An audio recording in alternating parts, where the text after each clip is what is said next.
शम्भो मना सृजान्यतं देवभागं यथा पूर्वे सञ्जनानाम् उपासते समानिवापुते समाना हृदयानिवः समानवस्तु मनो यथावः उषः।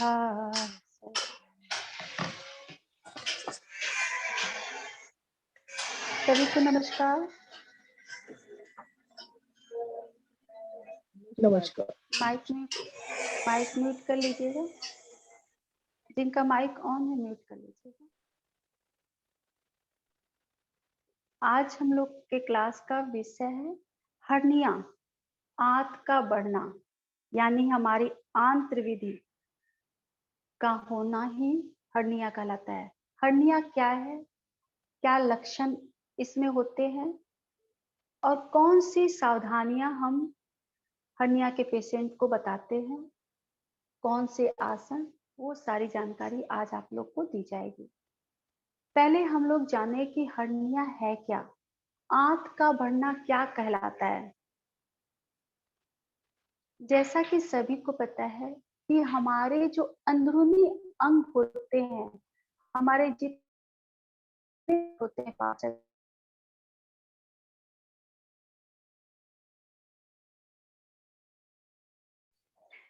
हर पार्ट, हमारे जितने पार्ट होते हैं सबके सारे ऑर्गन्स एक झिल्ली से ढके होते हैं, यानी कि सारे पार्ट के ऊपर एक पतली सी परत होती है, उस परत से वो ढके रहते हैं। किसी भी कारणवश, वो कारण पहले थोड़ा समझ लीजिएगा फिर मैं लिखवाती हूँ। किसी भी कारणवश, वो कारण आपके शरीर में दूषित वायु का प्रेशर हो, या किसी झटके के कारण, या फिर जन्मजात हो, या किसी भारी वजन के कारण आपकी वो पतली वाली जो झिल्ली होती है, या ज्यादा तेल युक्त पदार्थ खाने से, ज्यादा अम्लीय भोजन करने से वो झिल्ली जो हमारी है किसी कारणवश उसमें एक छेद हो जाता है।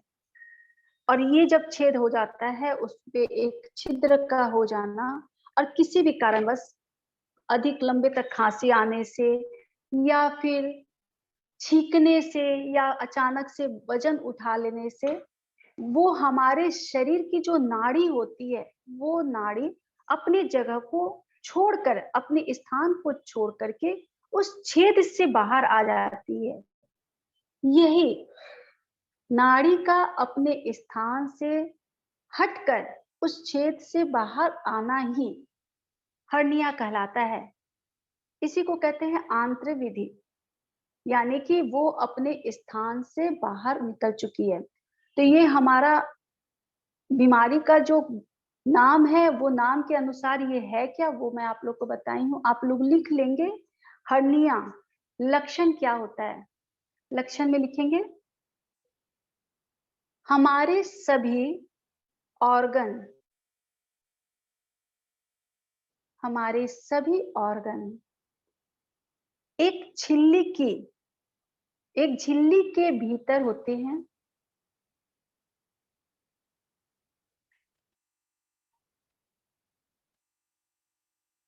ज्यादा भारी उठाने,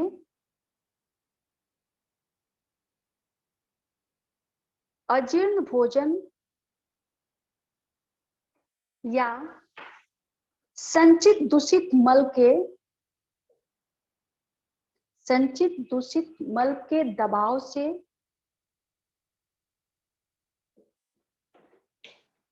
या दूषित वायु के प्रकोप से, या दूषित वायु के प्रकोप से हमारी नाड़ी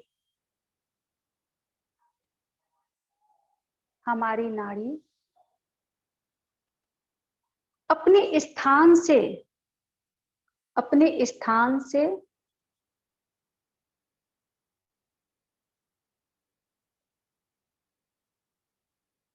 इस आवरणीय झिल्ली पर दबाव डालकर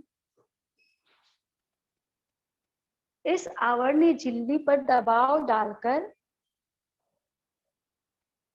छेद से बाहर आ जाती है। छेद से बाहर आ जाती है। उसी छिद्र पथ से आंत का बाहर निकलना ही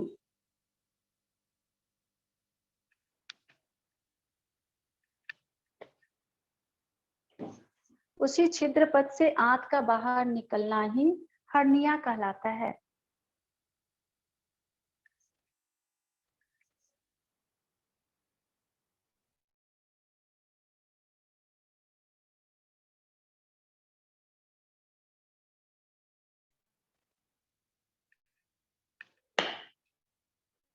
हर्निया कहलाता है। हर्निया कई प्रकार के होते हैं, कई कारण से होते हैं। पहले हम लोग जानेंगे इसके प्रकार। पहला प्रकार होता है हर्निया का, जो पहला प्रकार होता है वो होता है inguinal hernia.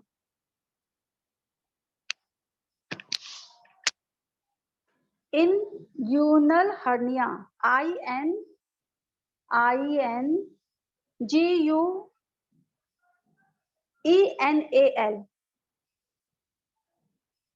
INGUENAL hernia, HERNIA hernia, inguinal hernia.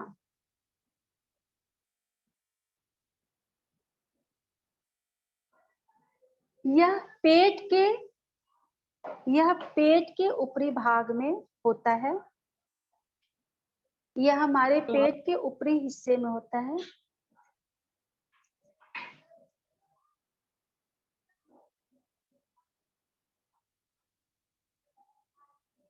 जब नाड़ी अपने स्थान से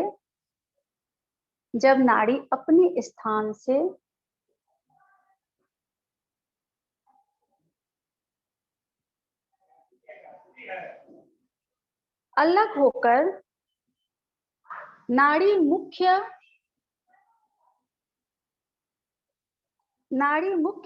संयोजक धमनी के गतिपद के बने छिद्र मुख से बाहर आती है। छिद्र मुख से बाहर आती है।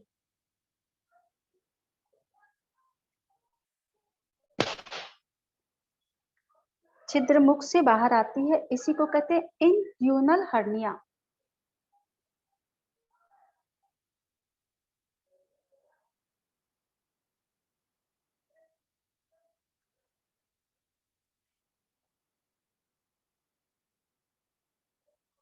दूसरा होता है, इसको पहले मैं बता देती हूँ कि हमारे पेट के ऊपरी भाग में ये जब निकलता है तो थोड़ा सा उस पे उभार आ जाता है, महसूस होता है, दिखाई देता है कि एक गुलगुल सा, एक सॉफ्ट कोई चीज बाहर आया है। आंत का बाहर आना, वो सॉफ्ट रहता है, वो बाहर आता है। उसको जब हम दबाते हैं तो वो फिर से वापस अपने जगह पे चला जाता है, और फिर जैसे ही हाथ हटाते हैं तो वो फिर से वापस आ जाता है।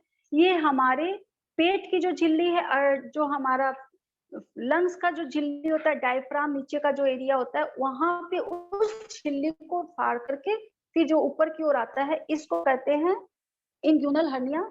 तो वो जब तक सॉफ्ट है, उसको हम दबा करके भीतर डाल रहे हैं, तब तक कोई दिक्कत नहीं है, फिर से वो वापस आ जाता है। लेकिन वो अपना जगह पे जाता है दबाने पर, फिर बाहर आता है। तो ये हमारा इंग्यूनल हर्निया। और दूसरा होता है फेमोरल हर्निया। फेमोरल हर्निया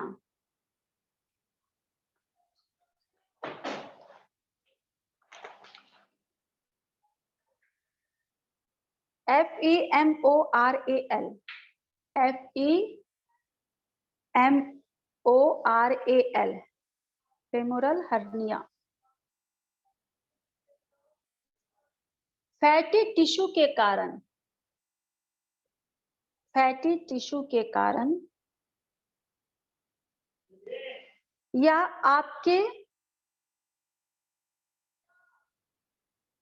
आपके आंत का एक हिस्सा जांघ और पेट के बीच में,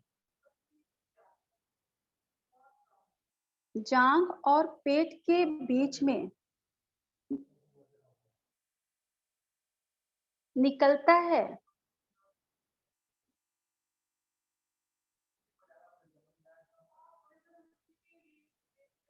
अर्थात जांघ के अंदरूनी हिस्से से वो निकल जाता है। इसी को कहते हैं फेमोरल हर्निया।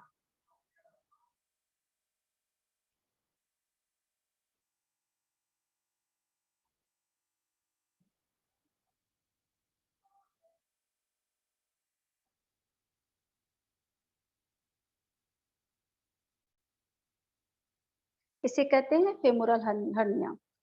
तीसरा होता है umbilical hernia. UMBILICAL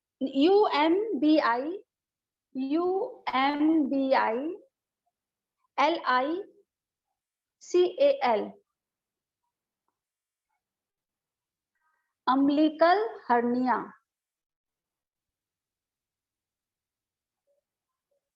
umbilical hernia प्राय बच्चों को होता है और ऑपरेशन के द्वारा जिनकी डिलीवरी होती है उन महिलाओं को ज्यादातर होता है।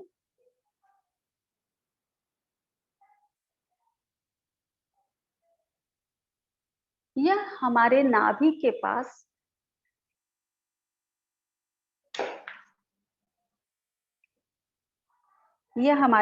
के पास होता है।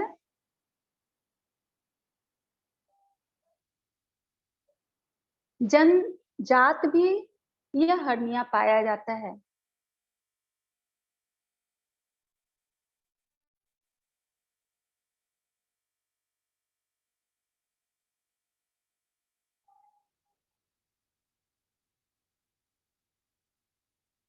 हम लोग देखे होंगे कभी कभी कोई कोई बच्चे जब पैदा होते हैं तो उनकी नाभि थोड़ी सी उठी हुई रहती है। जब हम उसको प्रेशर देते हैं, दबाव डालते हैं, सॉफ्ट होता है, भीतर चला जाता है, फिर थोड़ी देर के बाद आता है, यानी कि वो हर्निया है। छोटा ही साइज में होता है, नाभि के जस्ट ऊपर होता है, सॉफ्ट सा, उसका जो छोटा सा आंत है वो बाहर की ओर आ जाता है। तो जन्मजात भी हर्निया होता है। जो जन्मजात होता है यही होता है, छोटे बच्चों में और महिलाओं में ये प्राय पाया जाता है, अम्बिलिकल हर्निया। चौथा होता है स्ट्रेन स्ट्रेनगुलेट हर्निया। STRANGULATID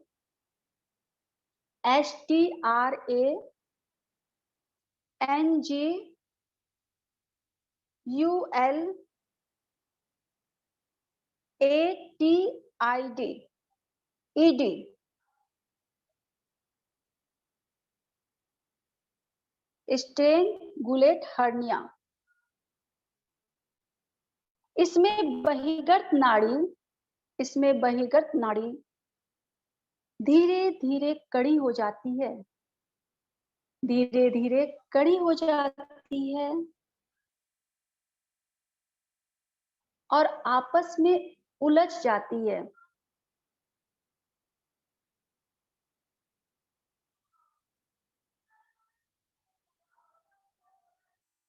इस तरह के हर्निया होने पर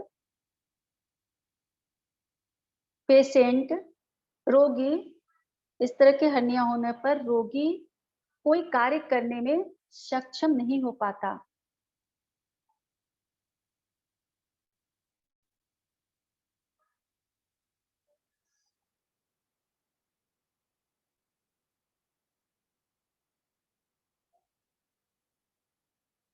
और बहिर्गत नाड़ी हमारे मलद्वार को रोक लेती है, बहिर्गत नाड़ी हमारे मलद्वार को भी रोक लेती है,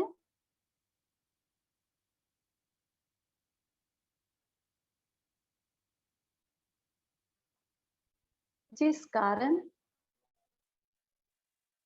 रोगी को असहनीय पीड़ा झेलनी पड़ती है।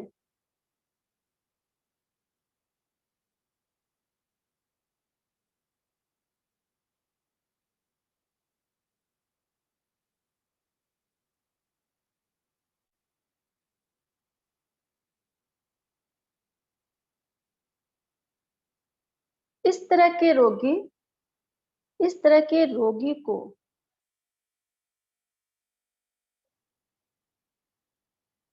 तुरंत ही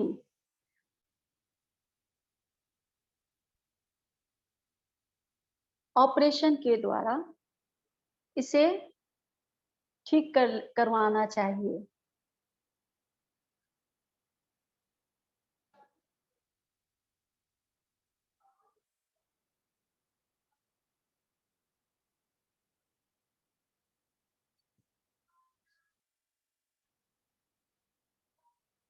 यूं तो अब पैराग्राफ बदल दीजिएगा, लाइन चेंज करके लिखिएगा। यूं तो हमारे शरीर में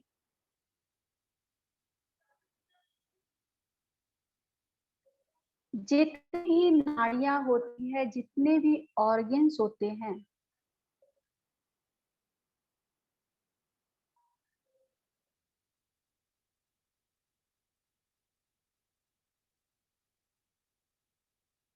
वे किसी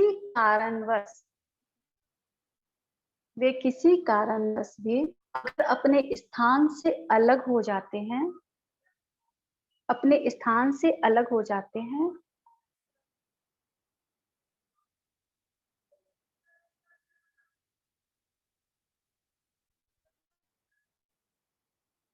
जिस स्थान पर वह नाड़ी अलग हुई है,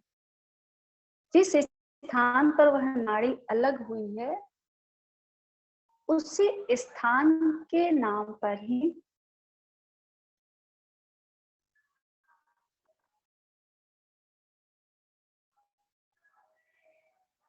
उस हर्निया का नामकरण होता है।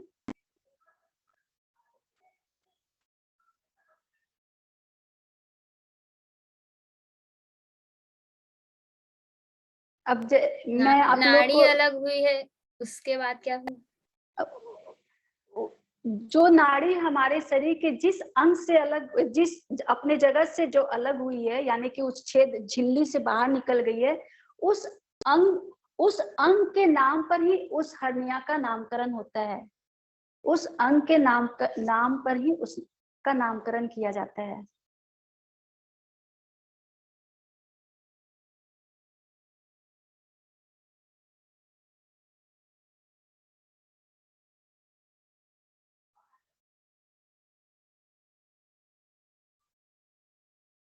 यानी कि हर्निया जैसे हम लोग जाने आज की चार टाइप के हर्निया, लेकिन वास्तव में 4 टाइप का तो एक नाम बताने के लिए कि मुख्य क्या होता है, वो नाम बताने के लिए इस तरह से कई हर्निया हमारे बॉडी में होता है।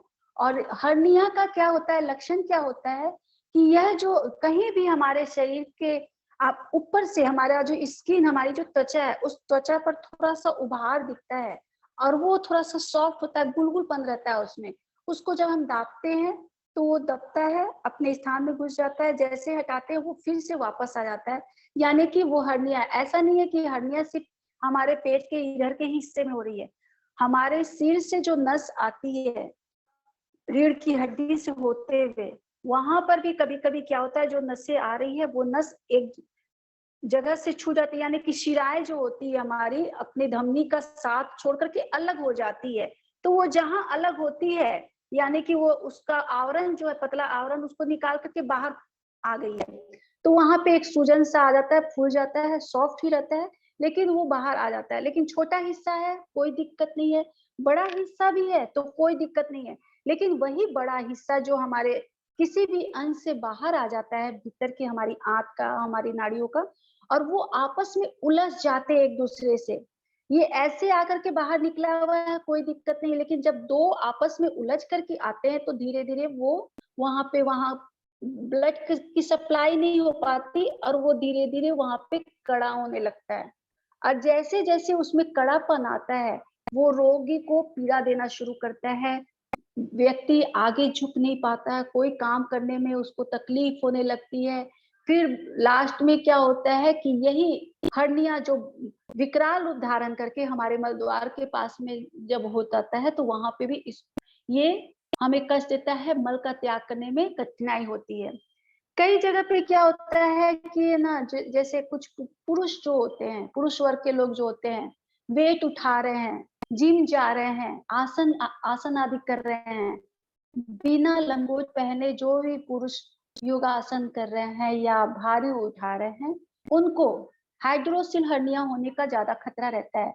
इसलिए कोई भी पुरुष जब कुछ भी वेट उठाते हैं तो लंगोट इस्तेमाल करना बहुत जरूरी होता है।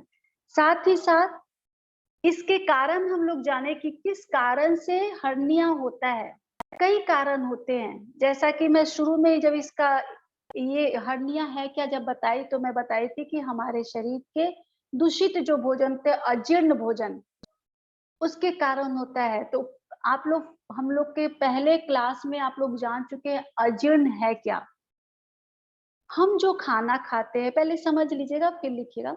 हम लोग जो खाना खाते हैं, वो खाना जब अच्छे से डाइजेस्ट नहीं होता है, जीर्ण नहीं होता है, जीर्ण मतलब होता है उसका पाचन नहीं हो पाता, वो अच्छे से पच नहीं पाता है, वैसी स्थिति में वो हमारी ग्राह्य नालियों में जमा होने लगती है, यानी कि हमारी आंतों में वो जमा होने लगती है और धीरे-धीरे वो लेयर उसके चारों तरफ फैल जाती है और धीरे-धीरे वहाँ पे वो कठोर हो जाती है और वहाँ से धीरे-धीरे वो वायु को निकालती है, एसिड को निकालती है, यानी कि दूषित वायु का निर्माण करती है।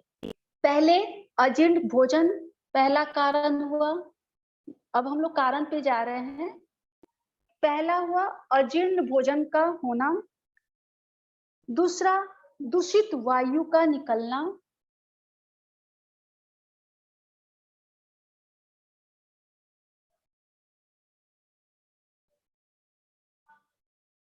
तीसरा हुआ ज्यादा कब्ज का होना,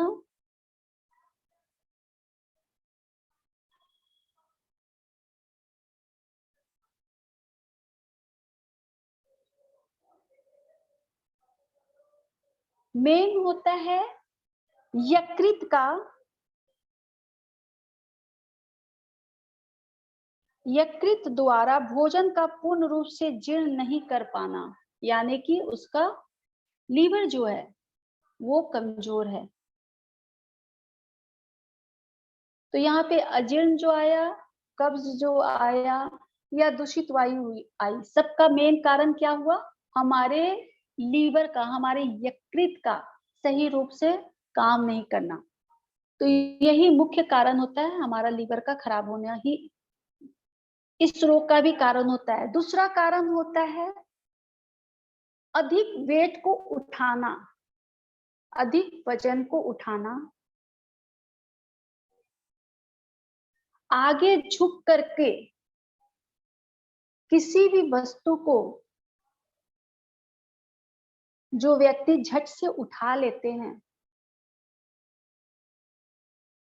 झट से उठाना मतलब झटका से उठा लेते हैं, उनको भी हर्निया होने का खतरा रहता है।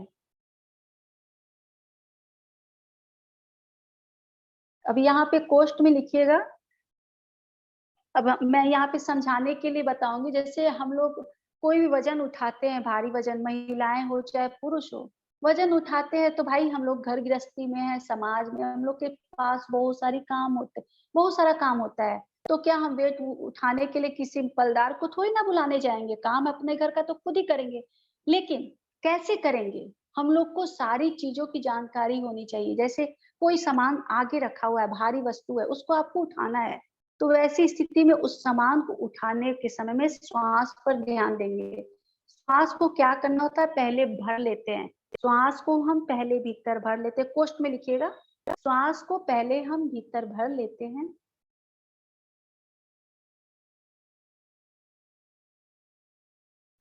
फिर श्वास को रोककर,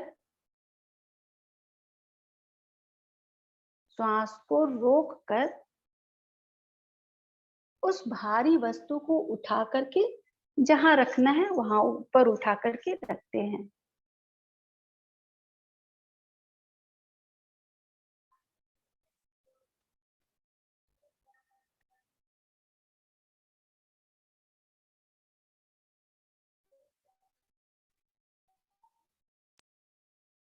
इससे ये जो प्रक्रिया होती है ना सामान उठाने वाली, इससे क्या होता है ना, हमारी नाड़ियां नहीं उकसती है। कई लोग होते हैं, कई भी ऐसे भी देखे होंगे, छोटे जो बच्चे भी होते हैं, स्कूल बैग ले जाते हैं, बहुत भारी भारी वजन उठाते हैं, या कंधे पर है तो ठीक है, लेकिन जब हम आगे से कोई वस्तु को उठाते हैं, वैसी स्थिति में अगर सांस पर हम ध्यान नहीं देते हैं, तो उस समय हमारी नाड़ी का घसक जाना, नाभि के पास वाली जो नाड़ी होती है उसी समय घसकती है, जिसके कारण लोग कहते हैं कि नाड़ा घसक गया, नाभि घसक गई। तो ऐसी स्थिति में भी कुछ ट्रीटमेंट होता है, मैं बताऊंगी। नाड़ी जो हमारा नाभि के पास वाला नाभि घसकता है, तो उसमें हम लोग क्या करते हैं।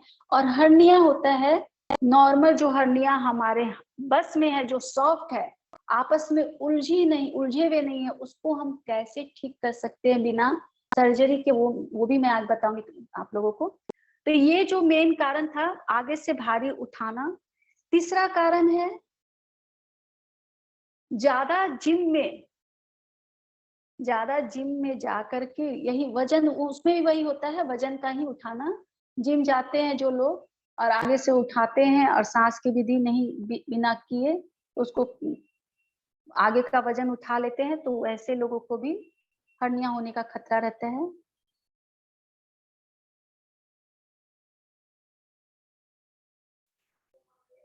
हाइड्रोसिल के जो पेशेंट होते हैं, जो पुरुष वर्ग, उसको भी इसका खतरा होता है।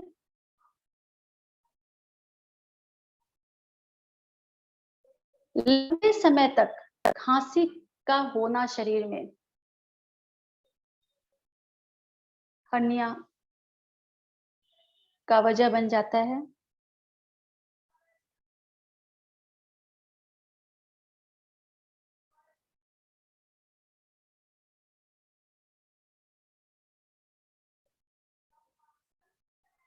ऑपरेशन के बाद जो महिलाएं बेल्ट का प्रयोग नहीं करती हैं, ऑपरेशन के बाद में जो महिलाएं बेल्ट का प्रयोग नहीं करती हैं और काम करना शुरू कर देती हैं, वैसी अवस्था में भी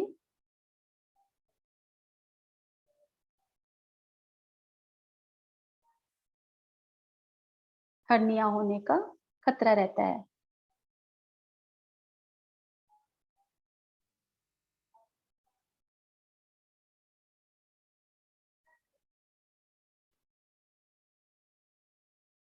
अब हम लोग जानेंगे कि कैसे हमारे शरीर के कोई आंत बाहर आ जाती है, तो हम उससे कैसे अपने स्थान पर वापस ले जा सकते हैं। इसके लिए सबसे अच्छी पद्धति होती है बेल्ट की पद्धति। बेल्ट लगाकर हम बाहर निकले हुए आंत को अपने पूर्व अवस्था में ला सकते हैं।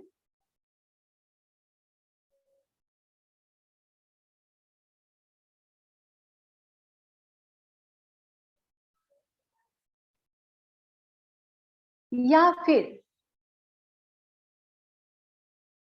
कई लोग होते हैं, क्योंकि बेल्ट जो होता है थोड़ा सा महंगा होता है, तो कई लोग होते हैं बेल्ट नहीं ला सकते हैं, तो वैसी अवस्था में सूती साड़ी का प्रयोग, सूती साड़ी का प्रयोग करके हम अपने बाहर निकले हुए आंत को सही पोजीशन में ले जा सकते हैं।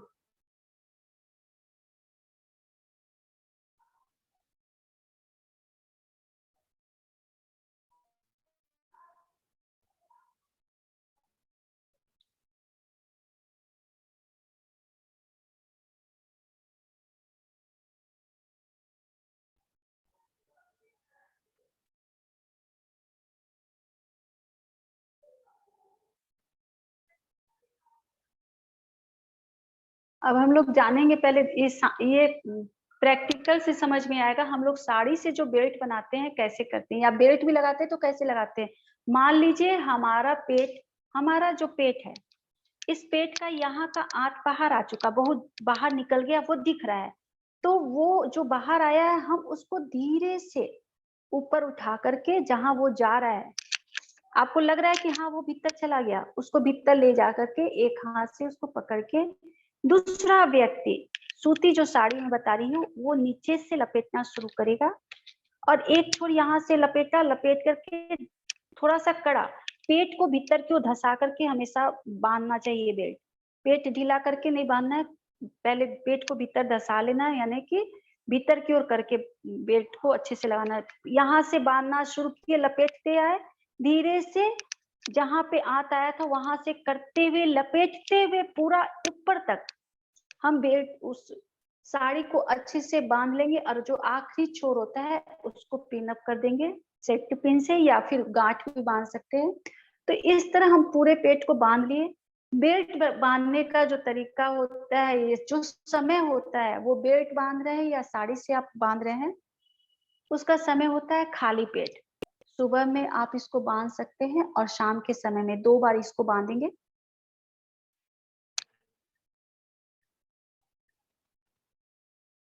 तो वो धीरे धीरे अपने सही पोजीशन में आ जाता है, और आपको जो उससे परेशानी होती है वो परेशानियां बंद हो जाती है। ये हुआ हमारा हर्निया होने के बाद कैसे हम हर्निया को बचा के रखना, ताकि हम अपना काम आराम से करें, क्योंकि ये परेशानी नहीं देता, ये तकलीफ नहीं देता है। तकलीफ एक ही शर्त पे देता है, जब वो आपस में उलझ जाता है। 2 आंत आपस में जब उलझते हैं, तब धीरे धीरे वहां ब्लड सप्लाई नहीं हो पाती है और वो कड़ा होता है, तो वो कष्ट लगता है, वो प्राण घातक हो जाता है। वैसे स्थिति में शीघ्र ऑपरेशन करवाना ही बेहतर होता है। ऑपरेशन के द्वारा उस आंत को खोल करके सही जगह पे लाकर झिल्ली को बंद कर दिया जाता है। कुछ चीजें होती, कुछ भोजन करने का तरीका, रहने सहने का तरीका जो होता है, वो बहुत ही महत्वपूर्ण होता है। जो हमारे हर्निया के जो पेशेंट होते हैं, हर्निया के पेशेंट को कभी भी भरपेट भोजन नहीं करना चाहिए। हर्निया के पेशेंट लिख लीजिएगा, कुछ सावधानियां। हर्निया के पेशेंट को, रोगी को भरपेट भोजन नहीं करना चाहिए।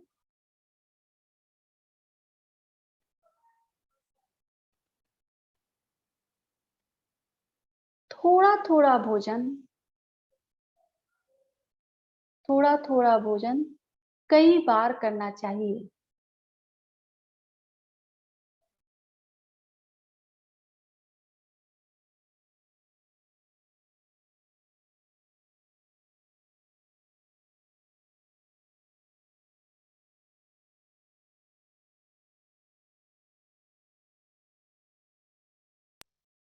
थोड़ा थोड़ा भोजन कई बार करना चाहिए। हर्निया के पेशेंट को ज्यादा अम्लीय भोजन नहीं करना चाहिए।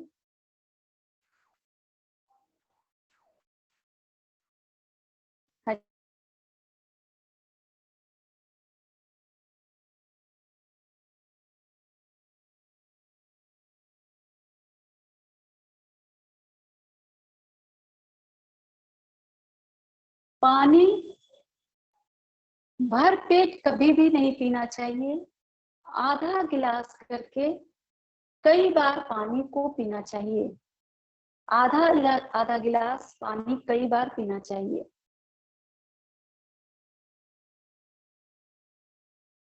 जितनी बार हम पानी का प्रयोग करते हैं, नींबू डाल करके ही, नींबू का कुछ अंश मतलब वही हुआ जैसे मैं बताई हूँ कि छोटा नींबू को 8 टुकड़ा कर देते हैं और 1 टुकड़ा को उसमें निचोड़ करके उस पानी को पीते हैं।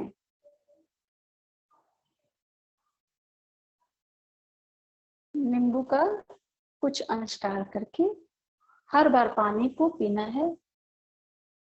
भरपेट खाना भी नहीं खाना है और भरपेट पानी भी नहीं पीना है। हर्निया के पेशेंट को हमेशा भूख का एहसास होना चाहिए और प्यास का एहसास होना चाहिए।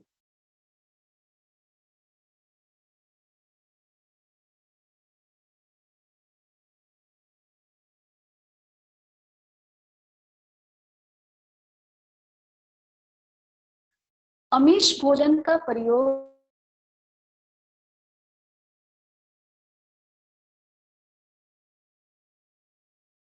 आमिष भोजन को ग्रहण नहीं करेंगे।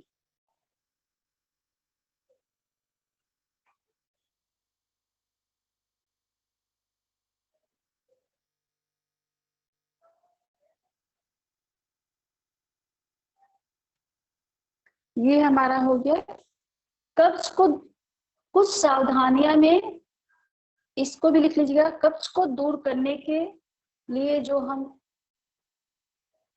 प्रयोग किया करते हैं उसका प्रयोग बीच बीच में करते रहेंगे, जैसे उदर स्नान का प्रयोग जो करते हैं पेट की सफाई के लिए, साग का प्रयोग करते हैं आंतों की सफाई के लिए, हरे का भी प्रयोग करते हैं रात को खाते समय।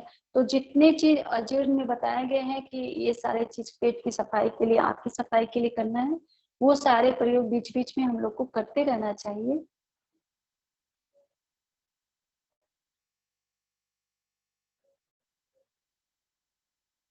लीवर के लिए, विशेषकर लीवर को मजबूत करने के लिए विशेषतः हमें पपीते का, ईख का, मूली का सेवन करना चाहिए।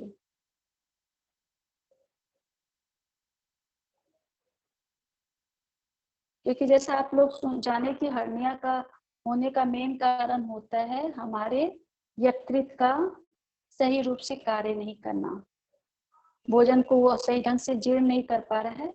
यानी कि हम यकृत को ठीक कर लेंगे, मजबूत बना देंगे तो हमारी बीमारी में भी सहायता मिलेगी। तो यकृत को मजबूत करने के लिए हम लोग क्या क्या प्रयोग किए हैं? पपीता, मूली और ईख के रस का।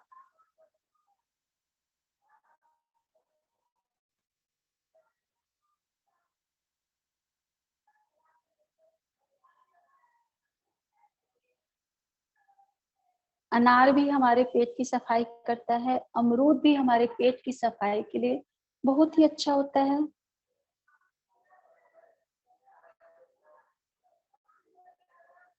पुनर्नवा का जो साग होता है वो हमारे पेट के कई रोग में फायदा करता है, साथ ही हमारे लीवर के लिए बहुत ही अच्छा साग होता है पुनर्नवा। ये प्राय कहीं भी उग भी जाता है, आप इंटरनेट पे सर्च करेंगे तो आपको दिखाई देगा पुनर्नवा।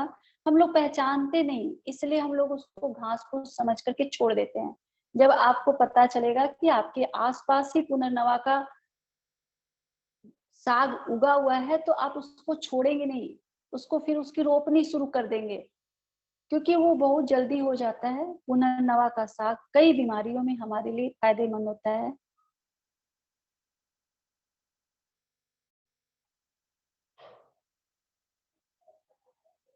अब हम लोग लिखेंगे हर्निया के पेशेंट के लिए, हर्निया के रोगी के लिए उपयुक्त आसन, मुद्रा, प्राणायाम।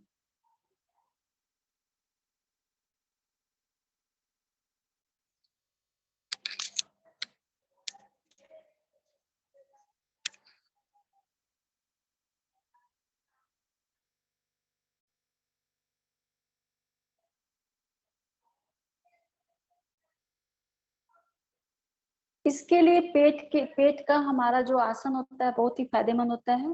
पहला आसन लिखेंगे आप लोग, उत्तक्षेप मुद्रा,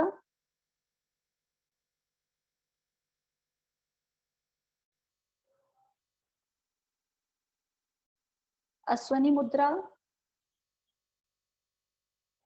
दादा से आग्रह है कि जो आसन बताया जाता है वो क्लास में जरूर सबको बता दे। और अश्वनी मुद्रा जब भी करेंगे तो बाथ टब में ही करेंगे, पानी भर करके उसमें इस मुद्रा का अभ्यास करेंगे। पोस्ट में लिख लीजिएगा।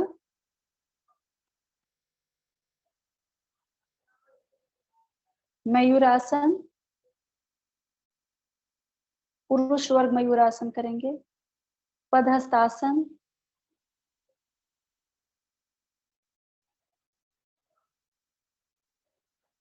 आग्नेय मुद्रा,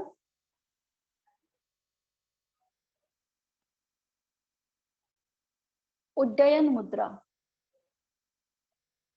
उड्डयन मुद्रा। और प्राणायाम में करेंगे आग्नेय प्राणायाम, यानी कि हम अपने मणिपुर चक्र को, नाभि के पास में जो हमारे ग्लैंड्स है, सच ग्लैंड्स है, उसको मजबूत करने वाले सारे आसन कर रहे हैं।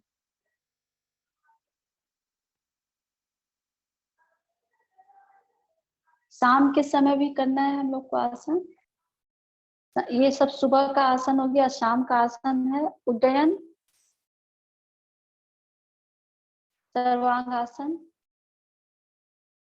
पुरुष वर्ग सर्वांग आसन करेंगे, महिलाएं नहीं करेंगी। अश्वनी मुद्रा,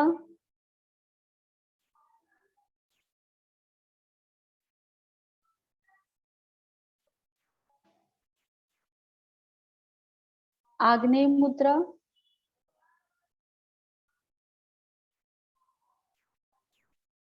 और आग्नेय प्राणायाम।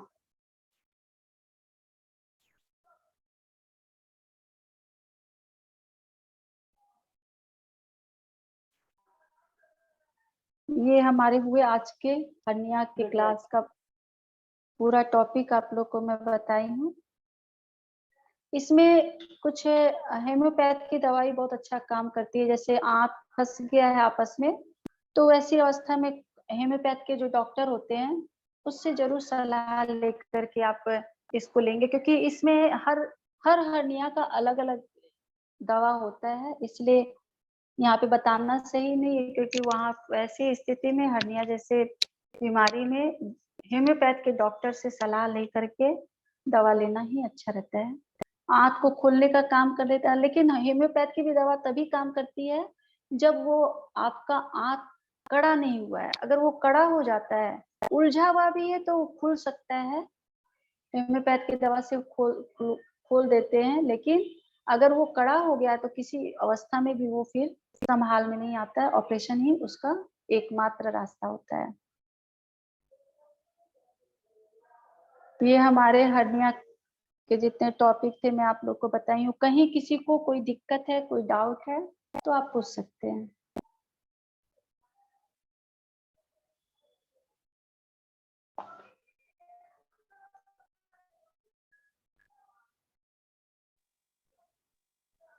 अच्छा व्यंजना जी, ये यकृत मजबूत क्या होता है? यकृत, व्हाट इज यकृत? यकृत लीवर को कहते हैं। अच्छा, लीवर।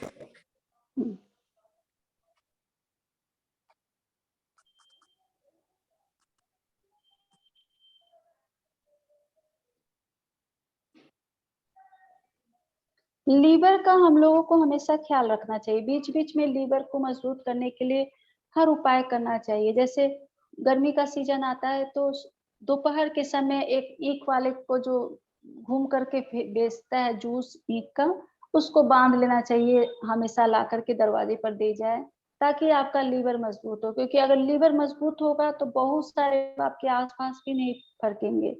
अगर लीवर कमजोर है तो कई रोग आपके शरीर में आना शुरू हो जाएंगे, इसलिए लीवर पर पूरा ध्यान देना चाहिए। अगर कई लोग होते हैं कि जो खाने पीने के सामान पे बहुत दिक्कत होती है, नहीं ले पाते हैं, तो ऐसी अवस्था में लीव 52 सिरप का भी प्रयोग करके अपना लीवर को मजबूत करने के लिए हमेशा ही करना चाहिए। जैसे आपको लग रहा है कि खाने में रुचि कम हो रही है, अच्छा नहीं लग रहा है, भोजन में स्वाद नहीं आ रहा है, आपको समझना चाहिए कि आपका लीवर प्रभावित है, वो कमजोर हो रहा है। तो लीवर के लिए मजबूती के लिए अपना पूरा ट्रीटमेंट शुरू कर देना चाहिए।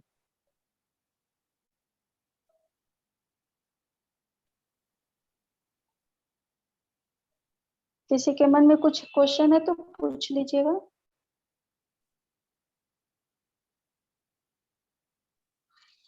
लेडीज को सर्वांग आसन क्यों नहीं करना चाहिए? नहीं करना चाहिए इसलिए क्योंकि है ना, हम लोग जैसे महिलाओं का जो अंग होता है वो बहुत ज्यादा कमजोर होता है। हम लोग को पता है, जितनी महिलाएं हैं उन लोगों को पता है, हम लोग का जो शरीर का जो अंग होता है वो एक विशेष अलग आकृति में बना होता है, पुरुष का अलग अंग होता है। और ऐसे भी जो हम लोग का आसन जो बांटा गया है उसमें महिलाओं के लिए स्पेशल आसन दिया गया है, पुरुषों के लिए भी अलग स्पेशल आसन दिया गया है, बच्चों के लिए भी आसन को बांट दिया गया है। तो ये जो पुरुष वर्ग के लिए जो आसन है उसमें सर्वांग आसन होता है। आप खुद करके देखिए, जो आसन करते हैं पतले दुबले हैं वो कर रहे हैं, लेकिन एक समय के बाद जब हम करते हैं तो उसके बाद में धीरे धीरे आपको महसूस होगा कि आपका बैक प्रॉब्लम और कंधा के पास का जो प्रॉब्लम है यहाँ से शुरू होना शुरू होता है। क्योंकि महिलाओं का जो हम लोग का जो हड्डियां हम लोग की होती है वो उतनी मजबूत नहीं होती है, क्योंकि हम लोग के शरीर में जो मासिक जो सर्कल बनाया गया है, उस सर्कल में हम लोग का ब्लड जो शरीर से बाहर निकलता है, उसमें हम लोग की हड्डियां कमजोर होने लगती है, आयरन की कमी हो जाती है। और उस कमी को पूरा करने के लिए हम कुछ कर नहीं रहे हैं, लेकिन हम अपने शरीर से अधिक परिश्रम कर रहे हैं। तो वैसी अवस्था में, क्योंकि सर्वांग आसन करते समय भी आपको पता चलेगा कि आपके शरीर का जो डिमांड है, उससे ज्यादा आप मेहनत करके इस आसन को कर रहे हैं। जबकि हम लोग अगर योग मुद्रा कर रहे हैं, दीर्घ प्रणाम कर रहे हैं, भुजंग आसन कर रहे हैं, तो वो कष्ट महसूस नहीं होता है, क्योंकि उसके अकॉर्डिंग, हमारे शरीर के अकॉर्डिंग वो आसन में हम लोग अच्छे से मूव कर पाते हैं। इसमें भी कर लेते हैं जो महिलाएं, कुछ पतली महिलाएं जो अभी गर्भवती नहीं हुई है, माँ नहीं बनी है, वो लड़कियां कर लेती हैं। लेकिन प्रेगनेंसी के बाद में सर्वांग आसन करने में बहुत कष्ट होता है। मैं भी बहुत पहले करती थी, फिर बाद में इसको बताती थी बच्चों को, तो कुछ मुझे प्रॉब्लम शुरू हुई। मैं कोई भी आसन के विषय में कुछ बताती हूँ, तो वो मैं अपने एक्सपीरियंस के आधार पर बताती। जैसे पहले भी आप लोगों को मैं बताई हूँ कि मेरे पास जितने भी पॉइंट होते हैं, जितने भी टॉपिक होते हैं, अनुभव के आधार पर ही है। तो मैं जब बच्चों को स्कूलों में योगा जब सिखाती थी, तो सर्वांग आसन बच्चों को सिखाती थी। ज्यादा नहीं करती थी, 1-2 बार स्टेप ही करती थी। उसमें मुझे कुछ प्रॉब्लम शुरू होने लगी। मैं उसी समय समझ गई कि ये आसन अब हम लोग के शरीर के लायक बिल्कुल नहीं है। तो जैसे हम लोग नौकासन करते हैं, नौकासन में भी कुछ ऐसा है, कुछ चीज होती है। जैसे कुछ कुछ लोग होते हैं जो कि है ना, बहुत ये ज्यादा मोटे हैं, तो उसके लिए वो अच्छा है। लेकिन जब दुबले आदमी जो होते हैं, वो करना शुरू करते हैं नौकासन, तो और वो कमजोर होने लगते हैं और दुबले होने लगते हैं। तो आसन को भी हम अपने शरीर के अकॉर्डिंग करेंगे। जैसे मोटे जो लोग होते हैं, वो धनुरासन नहीं करेंगे, वो वो चक्रासन नहीं करेंगे मोटे व्यक्ति, वो धनुरासन करेंगे, यानी कि नौकासन करेंगे। और जो व्यक्ति, ये दुबले पतले जो व्यक्ति हैं, वो चक्रासन करेंगे। वो ये नहीं करेंगे, क्योंकि इसमें हमारा शरीर का वेट कम होता है, पेट पे खिंचाव होता है, हमारी नसों में पूरा खिंचाव होता है। धीरे धीरे हमारी चर्बी भी कम होने लगती है। तो जो पहले से दुबले हैं, वो नौकासन करेंगे तो और दुबला होना शुरू हो जाएंगे। तो वैसी और उस पे ज्यादा प्रेशर पड़ेगा, तो वैसी अवस्था में कुछ चीजों को हम लोग को ध्यान देना होता है। जैसे आगे झुकने वाला आसन बैक प्रॉब्लम वाले लोग नहीं करेंगे। तो कुछ कुछ चीजें जो है, जब आसन करते हैं तो उसका चयन हम अपने बॉडी के अकॉर्डिंग ही करेंगे।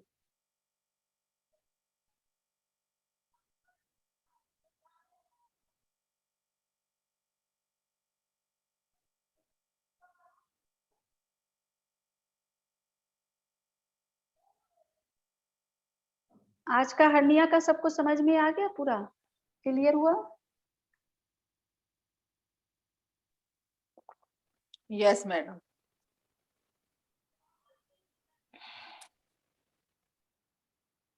मैं पिछले क्लास का वो जो विषय था अपेंडिक्स का, उसका वीडियो बना चुकी हूँ। मैं हर क्लास का 2-3 दिन के बाद वीडियो बना देती हूँ, उसको जरूर देखिए, ताकि आपका अच्छे से रिवाइज हो जाए। और कुछ पॉइंट्स जो आप छोड़ दी हैं, और मैं वीडियो बनाते समय कुछ एक्स्ट्रा उसमें जो जोड़ी हूँ, वो सब आप अपनी नोट कॉपी में नोट कर लीजिएगा। 1 माह के बाद आप लोग की परीक्षा होगी। परीक्षा कैसे होगी, किस टाइप से होगी? मेरी परीक्षा ये नहीं होती है कि मैं पूछूं आपसे कि हर्निया रोग क्या है, इसके लक्षण क्या है, पूरा चीज टोटल पूछ ली, ऐसा नहीं करती हूँ। मैं बोलती हूँ, मैं लक्षण बताती हूँ कि ये लक्षण आपको हो रहा है, आप बताइए कि आपको क्या रोग है, पेशेंट को क्या रोग है। क्योंकि जब आप योग शिक्षक बनते हैं या आप डॉक्टरी लाइन में जाते हैं, किसी का ट्रीटमेंट करते हैं, तो वो व्यक्ति रोगी आपको आके आपको नहीं बताता है मुझे ये प्रॉब्लम है, वो आपको अपने लक्षण बताता है। तो हम लक्षणों को देख करके उसके रोग को बता सके, इतनी हमें जानकारी होनी चाहिए। तो केवल एक ही सवाल पूछेंगे मैडम? नहीं, ऐसा नहीं, ये मैं एग्जाम्पल के लिए बोल रही हूँ। अब इसमें जैसे कुछ दवाइयां हैं, घरेलू उपचार जो बताती हूँ, एक उपचार पूछ ली कि ये उपचार जो हम कर रहे हैं किस बीमारी में कारगर सिद्ध होता है, तो इस तरह से क्वेश्चन पूछे जाएंगे।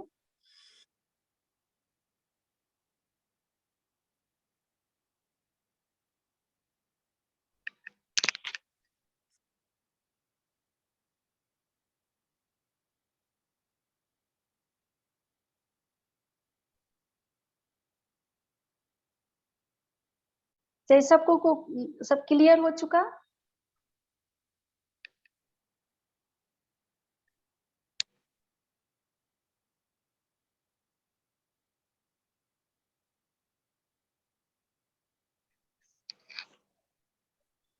अगला क्लास हम लोग अम्ल रोग का लेंगे, या फिर अभी डेंगू बहुत ज्यादा फैला हुआ है, दिल्ली में बहुत ज्यादा फैला हुआ है, तो मैं सोच रही हूँ अम्ल रोग एसिडिटी के बदले हम लोग डेंगू पर ही क्लास लेते तो सही रहता।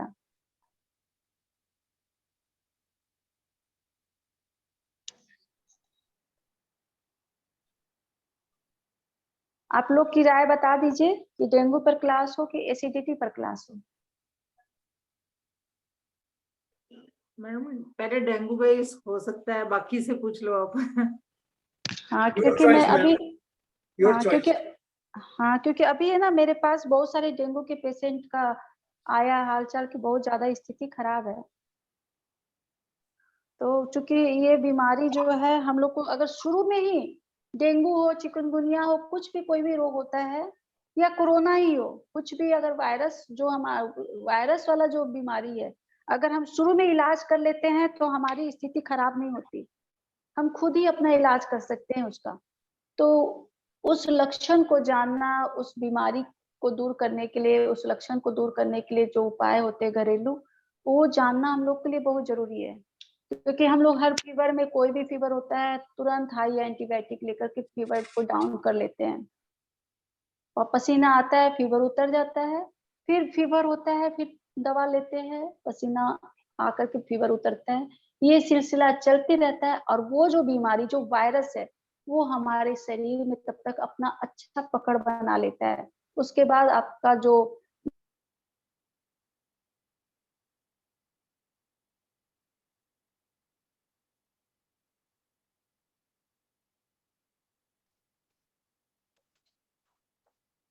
तो इसलिए ये सब जानकारी होनी बहुत जरूरी है।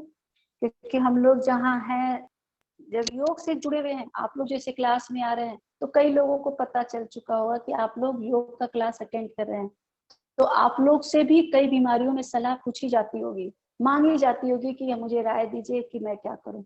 तो हम लोग के पास जानकारी रहने से हम लोग किसी को मार्गदर्शन भी कर सकते हैं। ये एक तरह से सेवा का कार्य हुआ कि हमने जो ज्ञान अर्जित किया वो लोगों को बांट रहे हैं।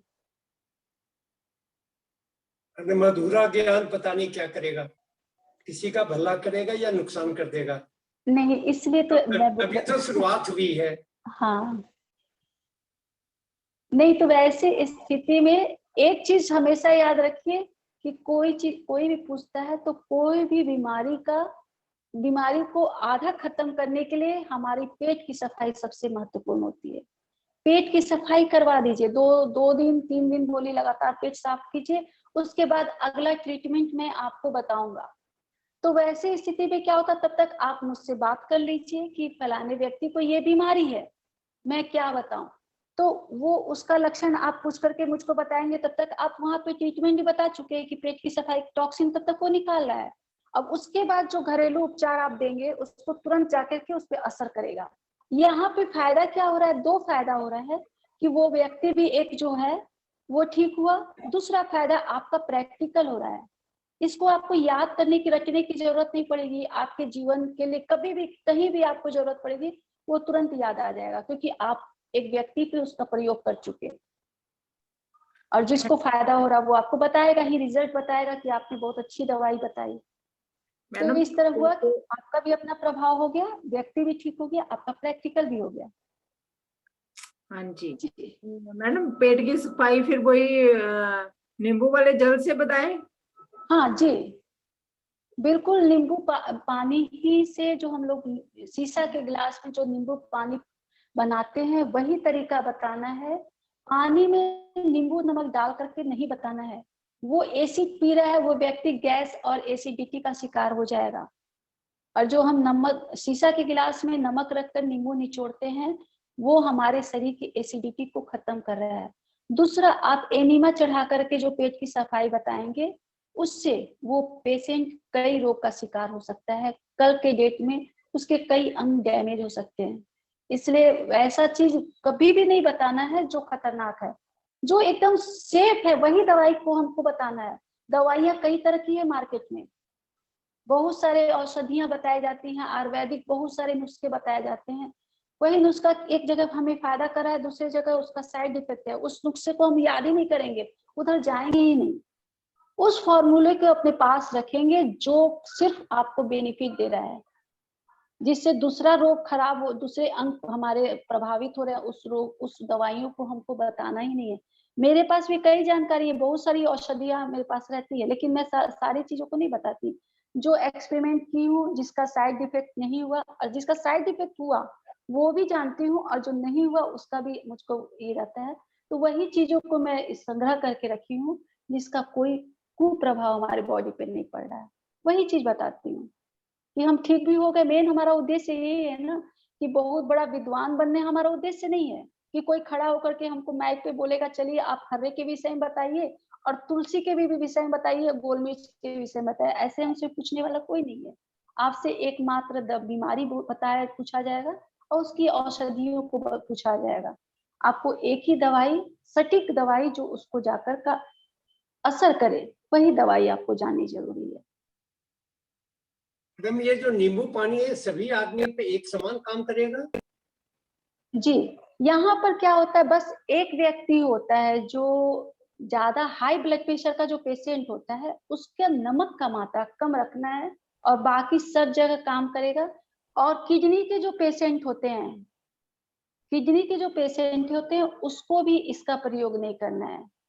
तो वे लोग क्या चीज का प्रयोग करेंगे, वो कम मात्रा में नींबू डाल करके उसका नमक जो है सेंधा ही नमक लेंगे, लेकिन कम मात्रा में नमक डालेंगे और नींबू डाल करके उस पानी को घोल कर, लेकिन गर्म पानी ही पी करके पेट की सफाई करेंगे। दूसरा, एलोवेरा बहुत काम करता है, हर्रे यहाँ पर बहुत ज्यादा काम करता है। तो जो मतलब जिसको कोई बीमारी नहीं है, सिर्फ पेट के कारण ही बीमारी हो रही है, कब्ज के कारण बीमारी हो रही है, एसिडिटी के कारण बीमारी हो रही है, उसको ये उदर स्नान का विधि बताएंगे। कई लोगों को सर में बहुत ज्यादा दर्द रहता है, स्किन का बहुत प्रॉब्लम है। शुरुआती दौर में आप सिर्फ टॉक्सिन को निकालने का काम करवाइए, उदर स्नान करवाइए, एलोवेरा का सेवन बताइए, उससे धीरे धीरे उसका पूरा शरीर का टॉक्सिन निकल जाएगा। फिर उसके बाद में जो एक्यूरेट उसके लिए औषधि है उसको बताइए कि ताकि वो तुरंत उस पर जाकर के अपना असर दिखाए। हाँ जी दीदी, एलोवेरा का जरा दोबारा बताना आप कैसे यूज करना है। एलोवेरा जो हम उसका गुद्दा होता है, ज्यादा नहीं, 10 ग्राम ही एक बार में यूज करते हैं। इतना चौड़ा पत्ता होता है, इतना चौड़ा पत्ता होता है, उसका इतना ही बड़ा, इससे बड़ा नहीं, ये इतना चौड़ा इतना बड़ा पत्ता 10 ग्राम हुआ।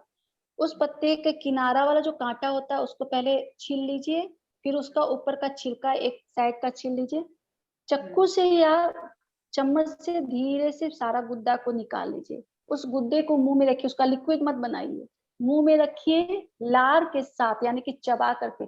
चबाते हैं कैसे, वो थोड़ा सा कड़वा लगता है, लसलसा होता है तो जी भी खराब हो जाता है। तो ऐसी अवस्था में थोड़ा सा दांत से कचर लीजिए, यानी कि दांत से जब कचरे तो आपके लार के साथ वो मिक्स हो गया, अब वो उसको भीतर घुस जाना है। आप ऐसे भी, वो तो लस्सा रहता है वो खुद ही घुट जाता है, नहीं तो पानी से भी आप उसको घोट सकते हैं। शुरू में थोड़ी सी दिक्कत होती है, बाद में जब हैबिट हो जाती है तो आप एकदम अच्छे से उसको कर सकते हैं। इसको लेना है। अगर जिसको है ना, जो कफ प्रकृति के जो लोग होते हैं, जिनको ज्यादा शरीर में कफ बनता है, वो गर्म पानी इसके बाद में ले लेंगे। जाड़ा में कफ प्रकृति के व्यक्ति इसकी शुरुआत नहीं करेंगे, गर्मी में ही जब एलोवेरा का सेवन करना शुरू करना है किसी भी ट्रीटमेंट में, तब वो गर्मी में ही शुरू करेंगे। तब तक जाड़ा तक उसकी हैबिट हो चुकी रहेगी, यानी कि उसके शरीर की प्रकृति में चेंजिंग आ जाएगी तब तक, तो वो जाड़ा में भी धीरे धीरे सुटेबल हो जाएगा। तो इसलिए गर्मी में करना है। हाँ, पानी कब लेना है फिर पानी? उसको घोट लिए उसके बाद पानी ले लीजिए, कोई दिक्कत नहीं है। अच्छा, पानी ले सकते हैं। हाँ हाँ, उसको घोटने के बाद पानी ले लीजिए। ठीक है, फिर कितनी देर बाद कुछ खाना है? ये तो हो गया सुबह में खाली पेट। जैसे हम लोग ब्रश, औषधियां जो हम लोग लेते हैं ना ब्रश करने के बाद में, हम लोग के पास कई काम होते हैं, जैसे घर की सफाई किए, ये किए, उधर उधर घूम रहे हैं। उसके पहले ब्रश करते ही सबसे पहले अपनी एक औषधि खा लिए, फिर एक काम कर लिए, फिर आके दूसरा कोई औषधि, कोई बीमारी का औषधि जो बताया गया उसको खा लीजिए। एक एक मिनट का गैप दे के अपनी औषधियों को खा लीजिए। उसके बाद नहा धोआ कर जो आप नाश्ता करती हैं अपना नाश्ता कीजिए, कोई दिक्कत नहीं है। आप आधा घंटा के बाद भी खा सकती हैं, 5 मिनट के बाद भी खा सकती है, उसका कोई दिक्कत नहीं है उससे। बस वही है, सौंफ जो गैस वाला जो दवा होता है ना, सौंफ और नारियल, वो आधा घंटा पहले लेना है। ठीक है दीदी, थैंक यू दीदी।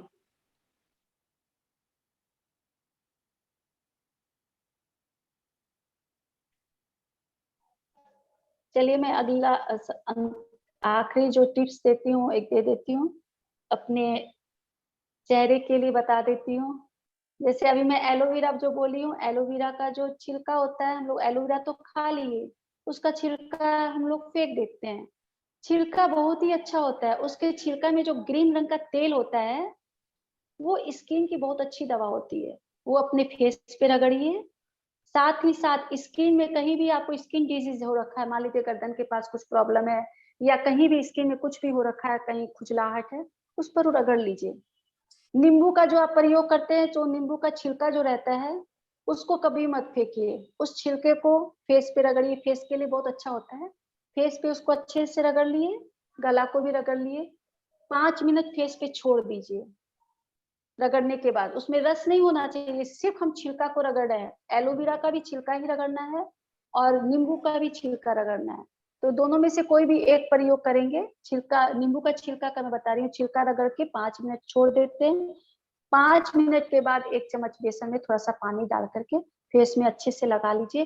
15 मिनट के बाद फेस को धो लीजिए, उसको रगड़ना नहीं है, फेस को धो लीजिए। आप धोएंगे, ऐनक में चेहरा देखिए, आपको अंतर एक बार में ही पता चलेगा। आपके चेहरे के दाग धब्बे जो होते हैं, छाइयां होती है, किसी तरह का भी कोई डार्क सर्कल बन रहा है, सब कुछ धीरे धीरे उससे कम होने लगता है, चमक आने लगती है। और ये जो एलोवेरा का जो मैं बताई हूँ, वो एलोवेरा आपके हर खुजली में, हर बीमारी में वो काम कारगर होता है, स्किन डिजीज में। उसका तेल बहुत ही ज्यादा औषधीय गुण होता है, ग्रीन जो तेल निकलता है, इसलिए उसको रगड़ लीजिए, उसको फेंकिए बिल्कुल मत। मैम घुटना से नीचे जो शिनबोन है उसमें ड्राइनेस होती है, उसका क्या इलाज है? घुटना के नीचे नीचे मैं अगले क्लास में आप लोग को बताऊंगी। हमारे नाभि में, नाभि पर हम तेल, कौन कौन से तेल कब कब लगाएंगे, तो कई बीमारियां कैसे हमारी सिर्फ तेल लगाने की क्रिया से ठीक होती है, मैं अगले क्लास में बताऊंगी, टिप्स में वो दूंगी। एक घी ही चीज सरसों सब कुछ नारियल, नहीं देना है, घी बहुत सरसों सारे तेल, नारियल। नहीं नहीं बहुत सारा तेल होता है, मैं अगले क्लास में दूंगी, एक ही दिन में सब कुछ नहीं ले लेना है।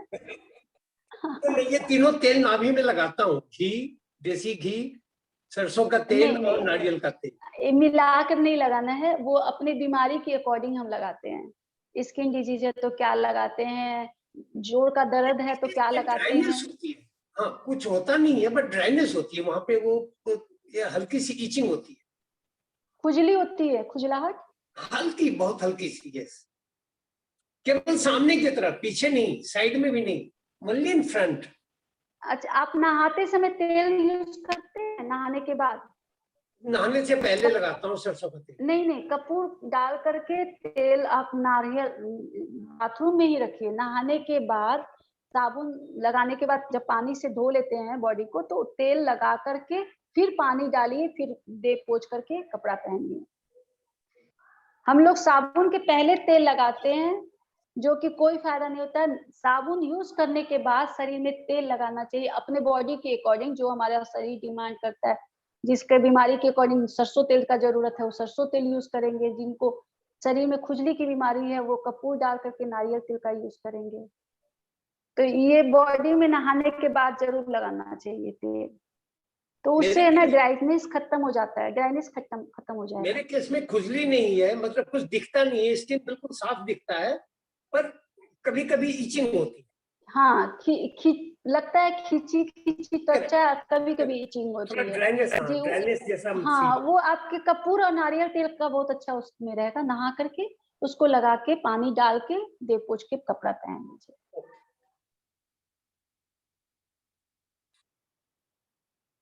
चलिए हम लोग अगले क्लास में मिलते हैं फिर।